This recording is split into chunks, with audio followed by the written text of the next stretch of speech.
અને અમદાવાદનો ગોપાલ ચોક જે ગટરિયો ચોક બની ગયો છે ને વધુ એક વખત અહીંયા ગટરના પાણી ઉભરાયા છે। ગોપાલ ચોક એ સ્થાનિકો માટે માથાનો દુખાવો બની ગયો છે। વગર વરસાદે ગટરના પાણી ઉભરાતા લોકોમાં ભારોભાર રોષ પ્રવર્તી રહ્યો છે। રોજ 11 વાગે અને ગટરના પાણી અમારા 12 વગાડે છે એવું સ્થાનિકો કહી રહ્યા છે। તેઓ કહે છે કે તંત્ર દાવા તો કરે છે પણ સ્થાનિકોનું કોઈ જ સાંભળતું નથી, હેરાન પરેશાન થઈ ગયા છે। આ પહેલા પણ વારંવાર રજૂઆત કરવામાં આવી હતી અને ત્યારબાદ આખરે ઘણા મહિનાઓ બાદ નેતાઓ પણ દોડ્યા હતા, તંત્ર પણ દોડ્યું હતું અને એવો દાવો કરાયો હતો કે હવે આ સમસ્યામાંથી સ્થાનિકોને મુક્તિ મળી જશે, પરંતુ કેવી મુક્તિ મળી છે એ તમે જોઈ શકો છો।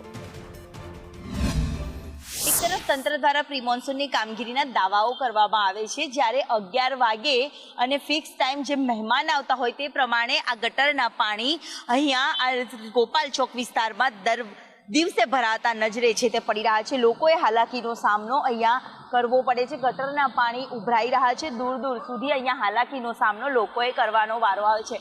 કેટલા સમયથી આ ગટરના પાણી ભરાય છે, કેટલી હાલાકી? ગટરનું પાણી આજે 6-8 મહિના થઈ ગયા, પરેશાન છે। રોજે રોજ પાણી એટલું ભરાય છે। 11 વાગે પાણી 11 વાગે એટલે 10:30 10:30 થાય એટલે પાણી આવી જ જાય રોજે। કેટલી વખત રજૂઆત કરી? રજૂઆત તો અમે બેન 15 વખત કરી તો આનું કોઈ નિવારણ નથી આવતું। વર્ષોથી આપણી આ સમસ્યા ચાલુ જ છે અને હવે ટૂંક સમયમાં અમારે કોલેજો ચાલુ થવાની છે।